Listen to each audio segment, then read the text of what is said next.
Davey. Tim Poling, by the way, got his AFib corrected by changing doctors, and he found this doctor very receptive and rapid in taking care of things, and what he had to wait 2 months for, he's already had the procedure. So he's back, and Did he change systems? I don't know. I'd be very interested. But he said, contact Timber Candace, because he said that he switched doctors because the doctor he had, the first doctor that he's had all along, was very unresponsive and didn't mind dragging his feet. And of course, Tim's, well, and that's not all that unusual, but Tim's been going through this AFib for years. And so finally he switched doctors to I don't know who. But that doctor responded quickly, got his procedure scheduled immediately. Tim has already had it while he still had another 2 months to wait if he'd stayed with the other doctor. And he's resting and he's doing well. He says it actually feels strange for his heart to be beating right. No kidding. Yeah, well, anything for you is going to feel strange.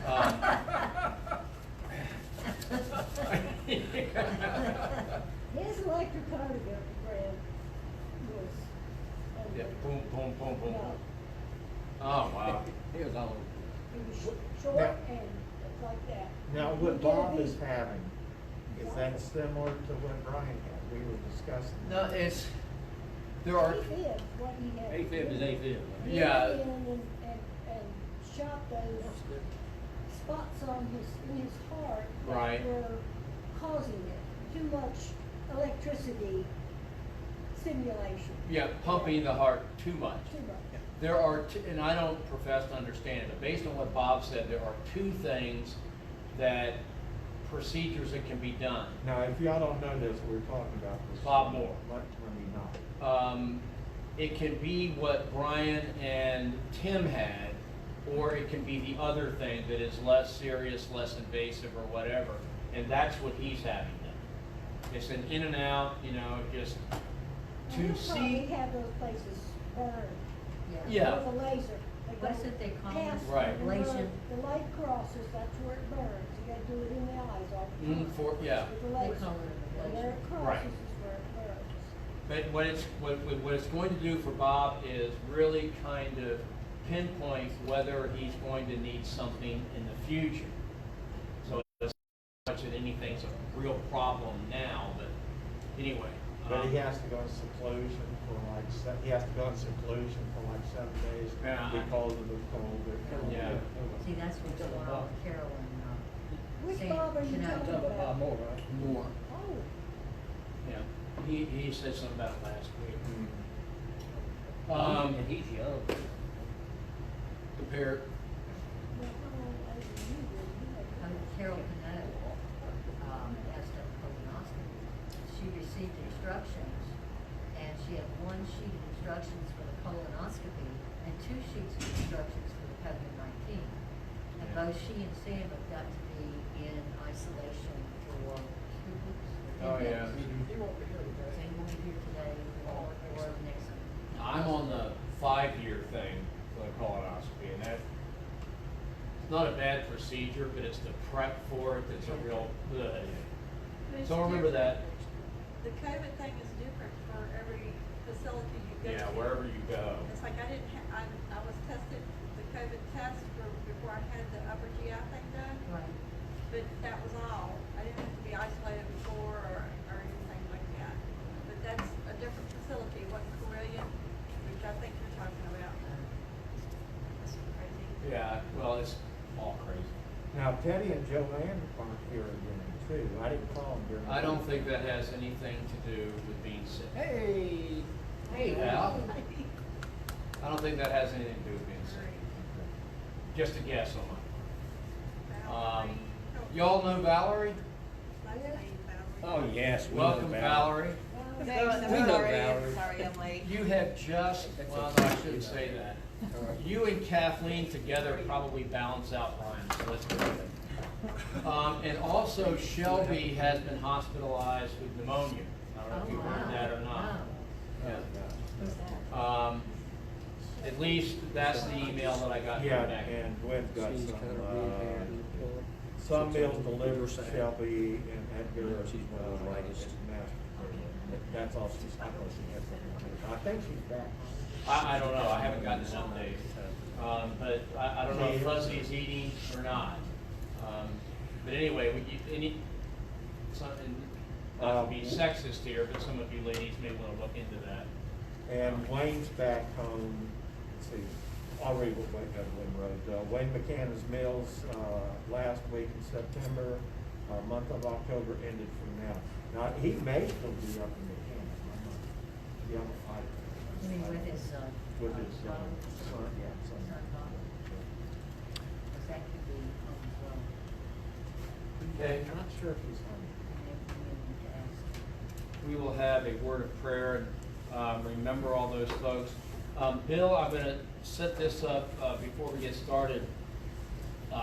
Throughout this class on predestination, we have covered individual pieces that are associated with it, and we have opened up a lot of questions. We have not provided, meaning me, I have not provided you with any answers yet. I want you to know that is awkward or as convoluted as this topic seems to be, there is an answer. And if Bill will give me one more week next week, I will wrap this up and I will give you an answer to all the questions that we have brought forward. Also, we were talking with Bob, and Bob would like to start a class possibly, and I offered him, with David's permission, for him to come down and teach. Nice. Whatever y'all want to do. And let's have a word of prayer and then we'll jump right on back into this. Lord, we thank you for bringing those game souls back here this morning. We know that this is a complicated topic just because of the way that it's presented to us. But for those who are willing to take the time and to search the scriptures, there are answers. There are mysteries that you don't answer, but there are answers to this particular one. We ask you also to be with all those who need your assistance. I mean, there's so many more than what we bring into the class. We know that you're there, and we ask you to be with them and let them know that we are praying for them. In Jesus' name, amen. Now, so far, we have talked about pieces of predestination and why it is a difficult topic. And we're going to go a little deeper yet, Mr. Walker, into these pieces that we've talked about and bring them together and finally cross the bridge at the crux of the problem, okay?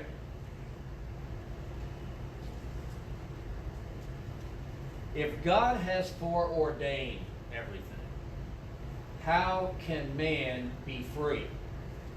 How can he really make choices? If everything is foreordained, if everything is predestined, if the plan of God is written in concrete, how can we say that we are really free? David, did you start that? Yeah, I think Ethan did when he came down. But thank you. And if man is not free, how can God blame them for the choices that are made? If man is not truly free to choose, then if he goes off and sins, how can God blame him for that? But we know that God does. And theologically, philosophically, and for biblical critics, this is a problem. And it stands to reason that this is a problem and should be for all of us wanting to figure out what the heck is going on. That's why we have gone through the last couple of weeks and why we continue today. Now, believe it or not, theologians good, honest churchmen have described the explanation for the predestination like this: that man's free will and God's sovereignty are like two ropes in a well. They seem to be separate at the top, but when you look in the well, the ropes come together. If you've ever looked down a well, you know that that's what happens. Another way that it's been put is that, excuse me, God's sovereignty and man's free will are two parallel lines that meet in infinity. That's how they explain it. Churchmen, theologians, have you ever heard anything more ignorant in your life? What are parallel lines?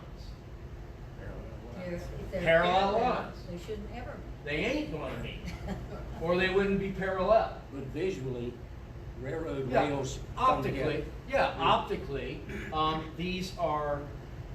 they make sense optically. But they don't in any way, shape, or form address this question. Yeah, wait. Exactly. It's well, this is one of those things that will become revealed to you when you die and go to heaven. Just so. Just so.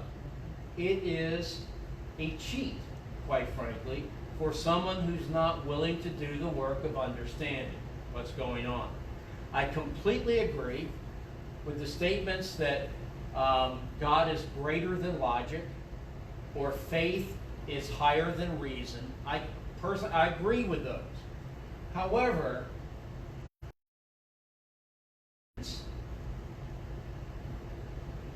speak to God is less than logic and faith is lower than reason.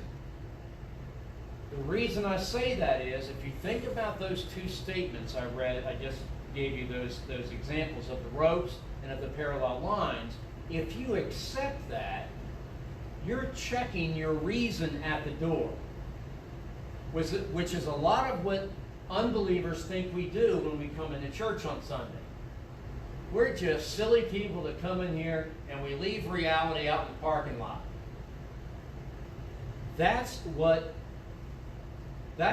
comments like those two that are provided by a pastor or a theologian, that's what they're doing. They're asking us, probably because they're asking us to leave our logic outside. And we can't do that because what? Because if we do that, how can we witness to those that really need Yeah, to be witnessed to? you go around selling fairy dust. Yeah. Plus the fact that God created us and all of God's attributes are perfect. God is perfectly reasonable or rational himself. God is perfectly logical. He created us, and though we're not perfect in any of our characteristics because we're fallen, we have those within us. We are expected to use our reason and to use logic. God created us that way. Now, the tension between God's sovereignty and man's freedom has probably had more to do with Christians' acceptance of contradictions as an element, a viable element of faith, than any other thing that's been said. What is a contradiction? To put it in the philosophical terms, A cannot be B at the same time and in the same relationship. In other words, a trumpet can't be a trumpet and a cornet at the same time. To say that they are is a contradiction. And if Christians are beginning to accept, or have been for centuries, frankly, accept contradictions as a rule or a foundation of their faith, then we're all cockeyed. Contradictions aren't acceptable anywhere. In fact, there is a law of non-contradiction, which I just expressed to you. The idea is that logic and reason are unable to reconcile these two issues, the two issues being God's sovereignty and man's freedom. That you can't reasonably or logically reconcile them. Yes, you can. And that's what we're going to do between this week and next week, and then we'll bring it to an end, and we'll all breathe for a few weeks. If human free, well, for example, Christians to embrace contradictions is not only to commit intellectual suicide, it's also to blaspheme the Holy Spirit. To accept these statements that I read is actually blasphemy to the Holy Spirit. And how do I know that? Well, let's look at 1 Corinthians 14:33 and see what it says. 1 Corinthians 14:33. These are God's words. For God is not the author of confusion, but of peace, as in all the churches of the saints. God does not expect us to be confused. God is not the one that confuses us. It is our laziness, our intellectual laziness, that confuses us. Now, everyone's not at the same scholarly level. That's true. We're all different. But we are to strive to understand. And again, that's in 1 Corinthians 14:33. Now, if human freedom and divine sovereignty are in fact contradictions, and we can't live with contradictions, then one of them has to be gotten rid of. Right? That makes sense? Can't have a contradiction. Contradictions are false. They are lies. They are untrue. So if these two are contradictions, we got to get rid of one of them. Which one can we do without? Any of them? Not according to the Bible. So are we just stuck with a contradiction that we have to live with? If we didn't leave the contradiction out in the parking lot, we'd never come in here to learn anything. That's what we're here for, is to learn and maybe get answers for what we're leaving in the parking lot. Exactly. And is the contradiction more human created than what actually is? Well, yeah, because these are the answers that we're giving people. I mean, So we are creating a contradiction, not God. As 1 Corinthians 14:33 just said, God is not the author of confusion. He ain't doing this. We are. Okay, and that's a good point, Kathy. Now,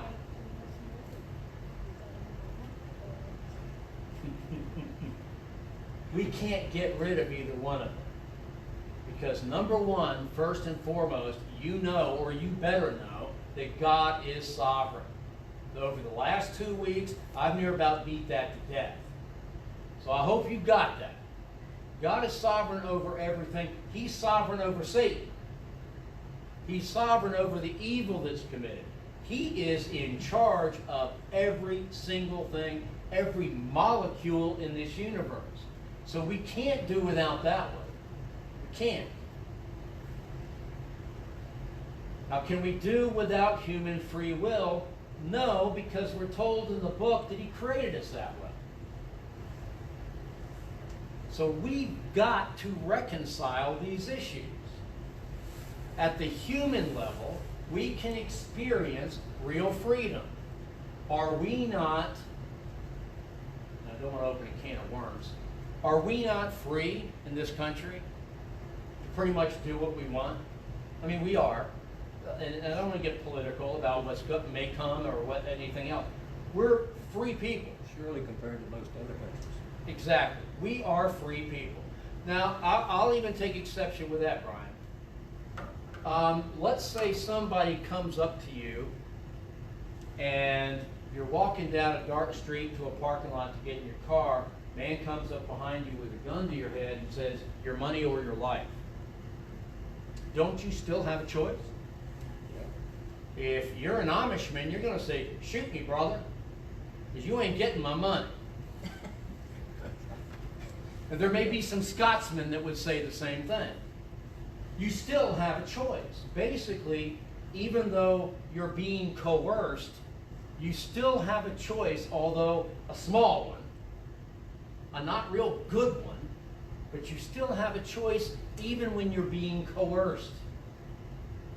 Don't you? You may give him your money and he may still kill you. Well, yeah. Now, all of that is part of it, to be sure.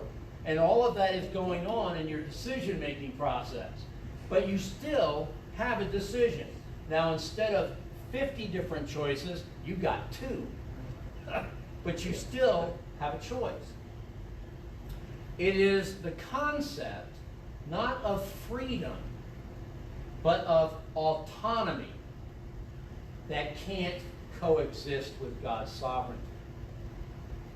Let's talk about that a little. James 4:2. There is one lawgiver who is able to save and destroy. Who are you to judge another? That's in James 4:12. What exactly is autonomy? The prefix auto, we've all heard in a lot, automatic, automobile, etc., etc. The root of the word is nomos. Now, auto means self-driven or self-actuated, self-motivated. Okay? An automobile powers itself. Nomos, the Greek word nomos, means law. Self or automatic law. What that means is, the overall definition, to be autonomous means to be a law unto yourself. The autonomous creature is answerable to no one.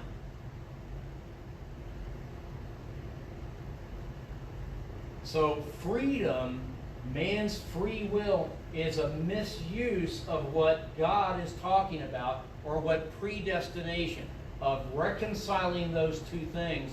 It's not God's sovereignty and man's freedom, although that's commonly the terms that are used. The term that's used is God's sovereignty and man's autonomy. They cannot coexist. Is that again because Greek has so many more words to describe things Sure. where English does not? Sure. So And we sometimes, use that. yeah, and sometimes, and I shouldn't say, well, no, I'm not going to say it because I'm not scholarly enough to translate Greek. But the fact of the matter is, if man is autonomous, God cannot be sovereign, can he? Because if God has control over every single molecule, there can't be some maverick guy running around that's a law unto himself. So we're going to rephrase the problem. I'm not hearing any snoring, so I'll keep going. We're going to rephrase the problem into the conflict or the tension between God's sovereignty and man's autonomy. All right? It's logically impossible for a sovereign God to coexist with an autonomous creature. Can we see that? Do we understand it? And stop me if I'm losing you. Does that make sense? It's just like there can't, oh no, that's going to open a whole other can of worms. Does it make sense that God cannot be sovereign with man being, or even one man being autonomous or totally a law unto himself? Sounds like you're describing the devil. Well, then I'm describing, then you're the devil. No, Because I'm describing every man. Any man. well, we are. Yeah, any man. But in totality. Because Satan is not autonomous either. No, he has to have permission. He has to have God. Now, he doesn't go to God and say, I don't think. He doesn't go to God and say, hey, look, you mind if I go down there and torment Phil for a while? No. Well, he does a good job. Well, he does, and I'm trying to. But Satan does his thing, but the only way it can be effective or can be implanted is for God to grant permission. He grants permission. But Satan, there is no autonomous man or creature. It's not logical and it's irrational. The two cannot coexist. But one does not have to be autonomous to be free. You can be free and not be a law unto yourself. Let me give you an example. I abhor the taxes that I have to pay. But I am free not to pay them if I choose to or choose not to. I have that freedom. However, my freedom is limited. I'm still free to make the choice, but only so far as whether I'm willing to allow the government to imprison me if I don't pay my taxes. But I am still free to choose. In fact, you read about people in the newspaper about 4 or 5 times a year. My good friend Al Sharpton owes $14 million in back taxes, and he's still walking the streets.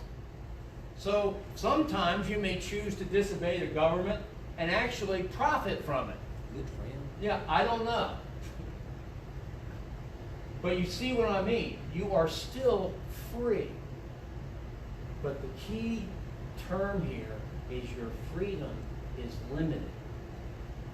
Is that saying you have the freedom to hit and your freedom ends where my nose begins? Yeah. But you are still free. Now, this is an important concept to kind of wrap your mind around. You are free, but you are limited in your freedom. But that does not make you coerced by an outside entity forcing you to do something. You are still free to make choices. A pastor once said that God is unable to restrict human free will. Again, I'm telling you, these are godly people. These aren't ministers.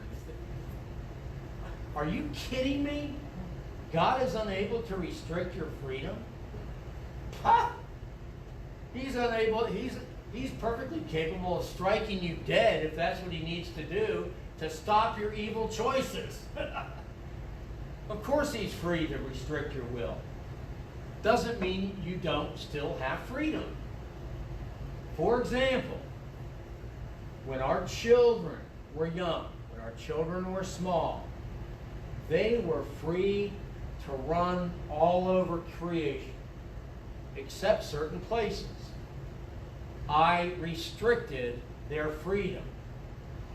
They were still free. Adam and Eve were free, just leave that tree alone. My kids were free, just don't touch that hot stove. They were still free, and they had the freedom to disobey. They maintained the freedom to disobey. Now, of course, they learned, as we did, that there are consequences to that disobedience, but they were free to do so. Does the law of God place limits on our freedom? Of course it does. What are the 10 Commandments? Yeah. That means anytime I feel like choking the life out of my neighbor, I'm not allowed to do that. I'm not supposed to do that. It's wrong, and there will be consequences if I do that. My freedom by the law is restricted, but I am still free to disobey. So, can we still be free under the sovereignty of God? Are we not starting to see some light at the end of the tunnel? Are we not starting to see how autonomy and sovereignty can't coexist, but sovereignty and freedom can coexist? Starting to see that? We're free to make the wrong decisions. We've got guardrails. But we can still drive our car through them if we want to. And we do. Is it not God's right, being sovereign, to impose restrictions on my choices? Can he not, like he did with the Ten Commandments, is it not right for him to impose guardrails around me, not only to protect others from me, but to protect me from others? Or worse, to protect me from eternal damnation. That's what the guardrails are there for. God has the right to strike me dead if necessary. And I already said this. He has every right to turn me into a pile of ash if he wants to restrict me from any further following my evil inclinations. And sometimes I believe he saves people for eternal heaven by cutting them off early. Because we know that we can be saved and still sin. Heck, we do it 20 times a day, at least I do. I don't want to, and that's something we're going to talk about next week to wrap this up. I don't want to,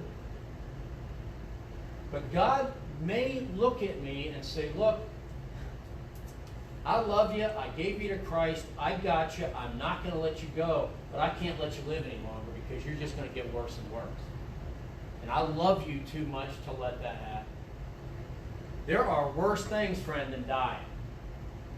Much worse things than dying. And it is God's right. In fact, even though it seems like a paradox, it's God's love that would cause him to do that.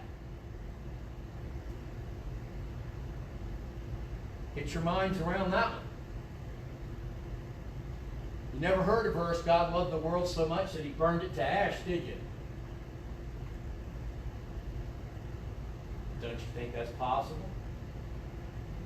He loves you so much, and he knows you're going down the wrong road that you're not going to be retrieved from, that it's time to cut you off, not to let you hurt others, because most of our sin eventually hurts us, but it immediately usually hurts someone else, does it not? Y'all ever have when your kids were growing up? I don't know why you're mad at me, I ain't hurting nobody. Yeah, you're hurting your mother a great deal. You're hurting that little girl you're dating a good deal. God may decide to cut you off before you hurt any further.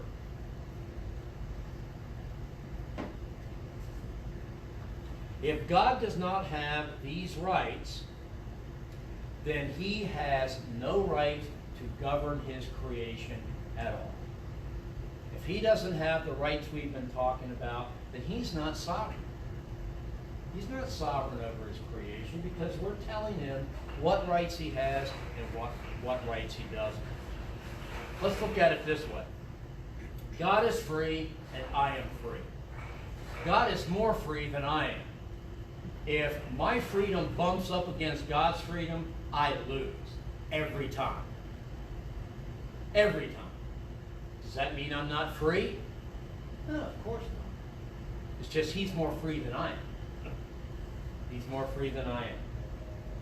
My freedom, his freedom restricts mine. My freedom does not restrict his. My children are free, only less so than I am. Of course, now it's different. I think sometimes my freedom is restricted by my kids more than anything else.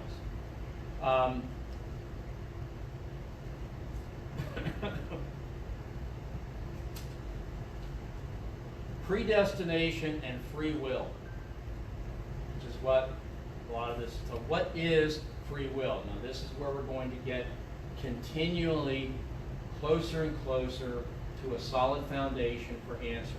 We have already started to peek at it because we have acknowledged that we can be free and God can be sovereign at the same time. We've acknowledged that. Now, when they talk about the interchange or the tension between predestination and free will, what exactly is free will? When we are talking about how it interplays with God, first of all, we gotta define it. What the heck are we talking about to begin with? The most common definition says that free will is the ability to make choices without any prior prejudice, inclination, or excuse me, disposition. I'm going to repeat that. Freedom or free will is the ability to make decisions without any prior prejudice, inclination, or predisposition. For the will to be free, it must act from a position of neutrality. I know that sounds like blah. I get that. But think of what I said. And this is the most common definition today of free will. We have the freedom to make choices without any prior prejudice,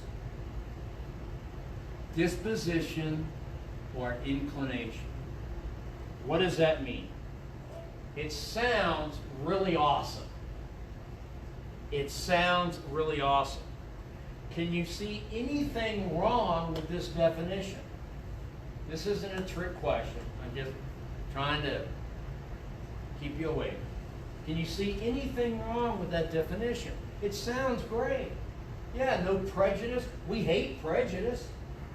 Hate it. Hate it. If this is true, if this definition is true, it means we make choices for no reason whatsoever. We don't know why we choose what we choose. We don't know how we choose it. We don't know when we choose it.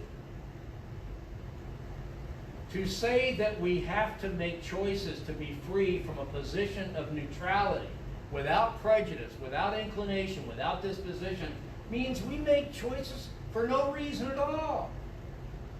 Like all the choices come up and slip up on you, and all of a sudden, bingo, you gotta make a choice. Yeah, But you don't have can't. any background one way or the other. Bingo. That's ridiculous. Now think, it is ridiculous. If we make choices for no rhyme or reason, then choices can't be judged by God. How can God hold us accountable for our choices if we make them for no rhyme? He can't. Because what does God focus on with us? He focuses on the motive behind our choices. Now, if I willy-nilly, and I don't mean to be vulgar, but if I willy-nilly decide to walk in the door of a strip club, if that's a willy-nilly decision, how can God hold me accountable for it? He can't. Because I could have just as soon turned left at the door, turned right, or gone back. There's no rhyme or reason to my choice. I just happened to walk through the door. That never happened. No, so obviously, but for this definition to, yeah. Oh, it's a man's definition. Yeah, for this,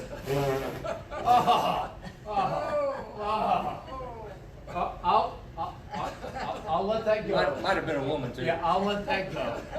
Man thought it, woman Man as in men Edwin. Man thought it, woman wrote it. I'll put it that way. Equal shares. No.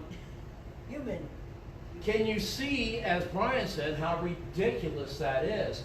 And all of this seems, I hope it's not getting lost on you, all of this matters to whether we are free or not.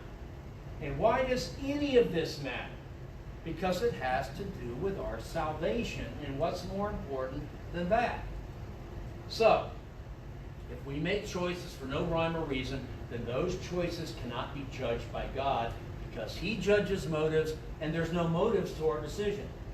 They're willy-nilly. And if there is no prior inclination, desire, etc., how can a choice even be made?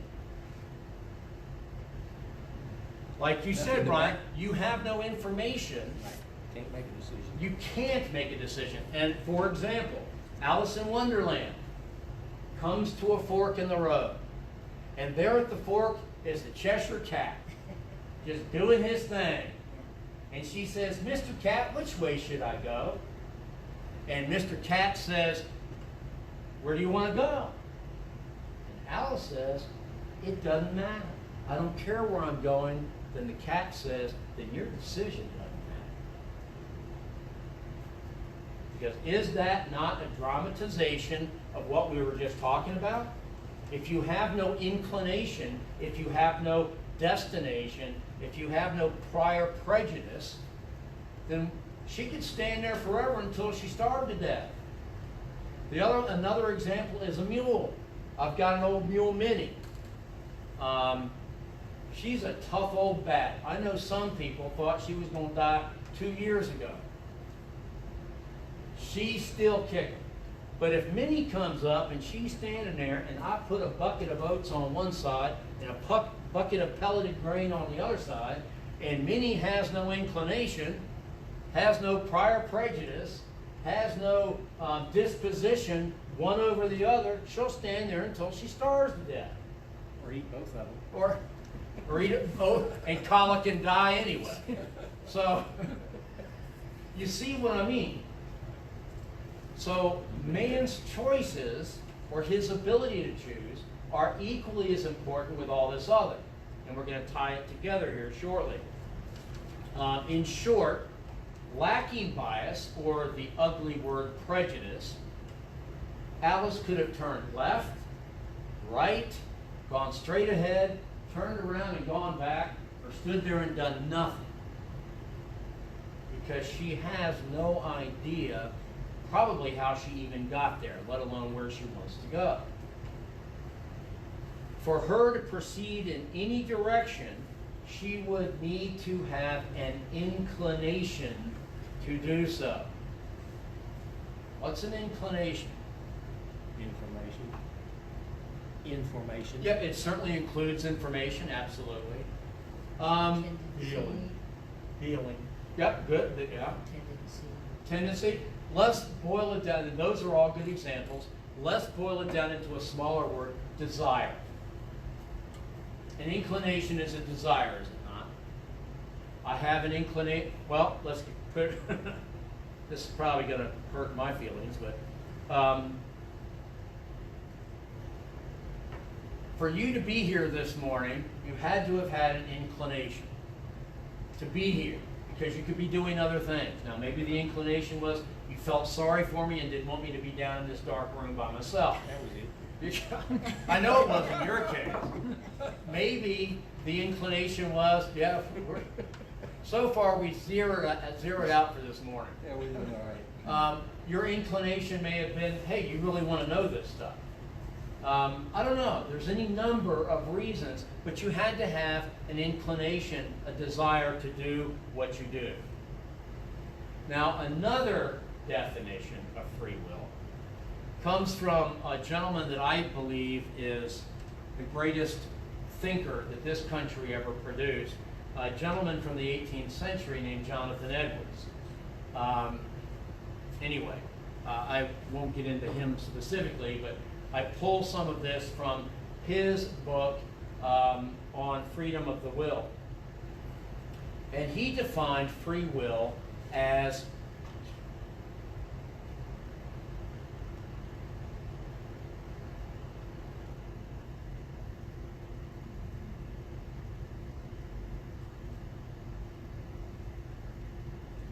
the mind choosing.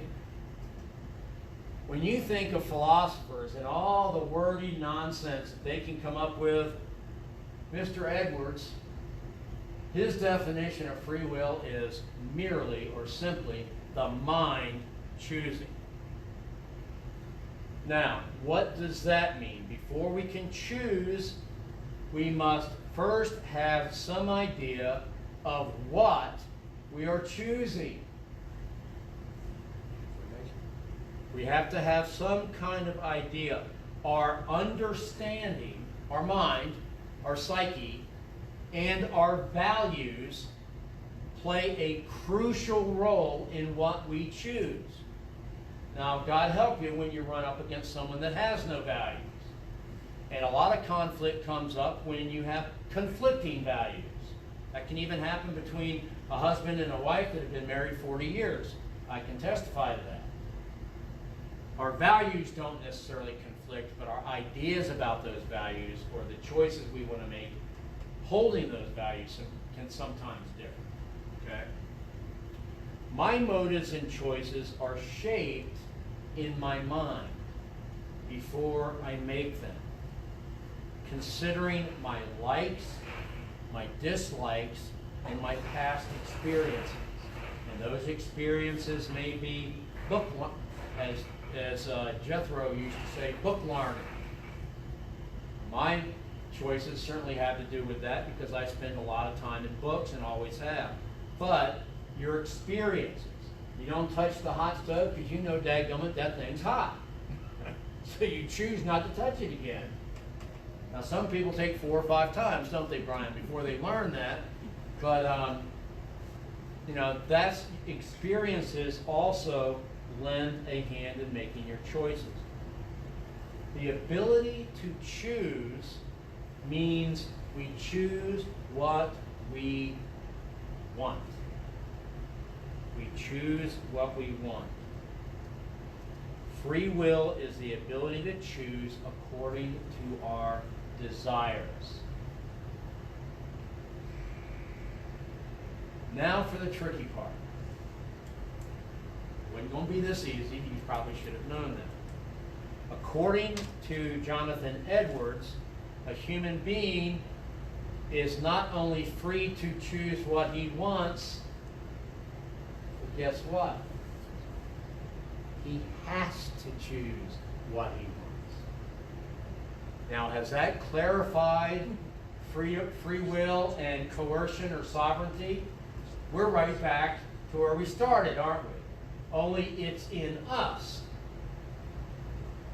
We not only choose what we want, we can't choose what we don't want. Gosh, I thought I was coming out of the woods, and here I am again, right there at the crossroads with Alice. Choose to not want it. This sounds like a blatant contradiction to say that every choice is free, but every choice is determined. It's determined by us, okay? Not an outside force coercing us or making us make that choice. We have decided what we like and don't like, and we choose according to those likes and dislikes.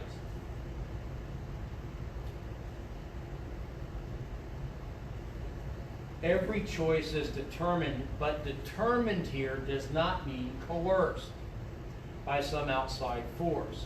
In short, it refers to our own desires. They remain our choices because they are motivated by our experiences and our desires. This is what is called self-determinism. Not autonomy, not a squeezed and squashed and coerced free will, but self-determinism. Think about your own choices for a moment. When you go upstairs and you sit in the sanctuary for the message and to worship with our brothers and sisters, where do you sit? Why do you sit there? Because you have decided through, in some cases, long habit, that this is where I prefer to sit. This is where I prefer to sit. And have you known some people that if you make them sit somewhere else, they really freak out? If you take the church bulletin and were to reverse the order of the service, how many people in the congregation would start to sweat real bullets because it was something different and it was outside what they wanted, what they were used to? Try it. I keep asking them to reverse the order of worship someday and to start with the benediction and then do it backwards, but they won't take me up on it. I think they don't have enough cardiac arrest material stuff or equipment here to revive everyone. In other words, what this boils down to is every decision you make is for a reason. Decision making can be complex because we are complex creatures, and especially in our country, we have many and various choices. It wasn't back in the day, it wasn't so hard in the Soviet Union to make a choice on which pair of shoes you were going to buy because there was only one on the shelf. And you were still free to choose, but your choices were limited. No offense, ladies, my wife, I swear, has 40 pairs of shoes in her closet. Now, she hadn't paid big money for them, but she sees a pair she likes and she buys them. She probably got 14 pairs of Western boots. And these have been accumulated, admittedly, over 40 years, so when you look at it that way, it's not so much.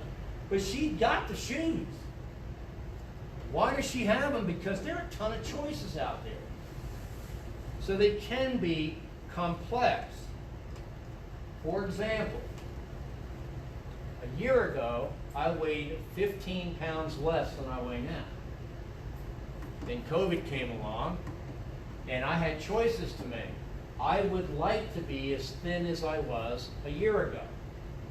But I also like ice cream. And I have a choice to make. I could either get back to the weight that I was a year ago before COVID by giving up ice cream, or I can live with where I'm at and continue to eat ice cream. Now, it's obvious what choice I've made, but we always, and this is where we'll stop for now and pick up next week and finish, we always choose based on our strongest inclination at the moment. And just for next week, underline at the moment. Our strongest inclination of the moment is what we will always choose. Well, I appreciate no one getting up and walking out. I also appreciate the fact that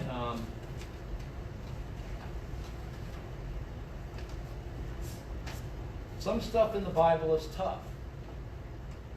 It's not only convicting, but it's many times difficult to understand. Let me ask you a question. Prior to the last several weeks, and this is not to make anyone feel silly or wrong, or did you ever in your lives, while you were reading through the Bible, recognize that there was a distinct contradiction, apparently, between free will and predestination? Do you ever consciously think about that? I have. Well, once again, the only reason that I select the topics I select is because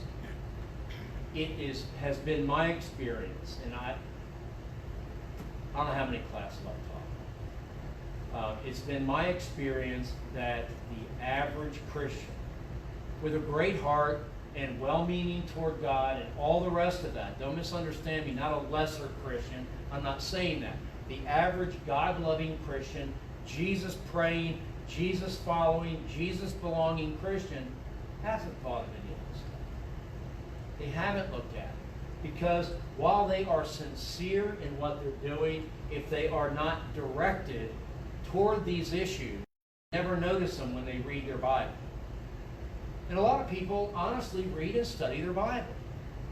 But if they're not directed to these picadillos, if you will, they never see them. For years, all through probably my 30s, I didn't see a lot of them. All through my 30s, I went with the explanation that God, through His foreknowledge, chose who would be selected and who wouldn't. I find out I was completely wrong with that idea. It doesn't explain anything. It's another one of these just so statements because I don't want to think about it, or I don't want to dig deep enough, or some pastor told me that years ago, or my grandmother, or a teacher in school that I respected a lot, and we took it at face value without ever looking for ourselves whether it was true or not. And we all have to be on guard for that. I remember years ago, and I don't know if Billy Graham had anything to do with this, and blasphemy. Billy Graham Foundation said that when Mitt Romney was running for the presidency, that Mormonism was not a sect. And evangelical Christians could safely vote for Mitt Romney. It daggum sure is a sect. Every bit of it, every word of it. It has nothing to do with Christ, has nothing to do with the God of the Bible, nothing. It leads people to hell. There, I said it. That's what Mormonism does for people that follow it. It leads people straight to hell.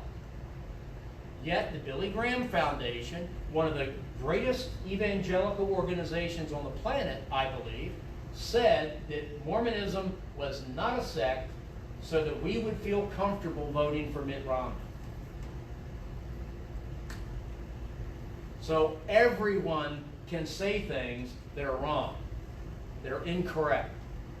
Now, I happen to believe that the person that made that statement on behalf of the Billy Graham Foundation made it solely for political purposes. Had nothing whatsoever to do with the God of the Bible. So we need to be careful with what we're listening to. There was something that was a misstatement 2 weeks ago in the sermon. It can happen. I'm not going to bring it up because I love Dr. Bob, but there was something said in the sermon that wasn't accurate. Be that as it may, and I don't know why I said that. I hope you'll keep that to yourself, because I don't want to be to cause any consternation. I'm just pointing out the fact that you need to check for yourself. Where do you check? And if you don't know, call me and we'll figure it out together. Okay? That's enough of my soapbox this morning. Any other questions or concerns about my blasphemy this morning?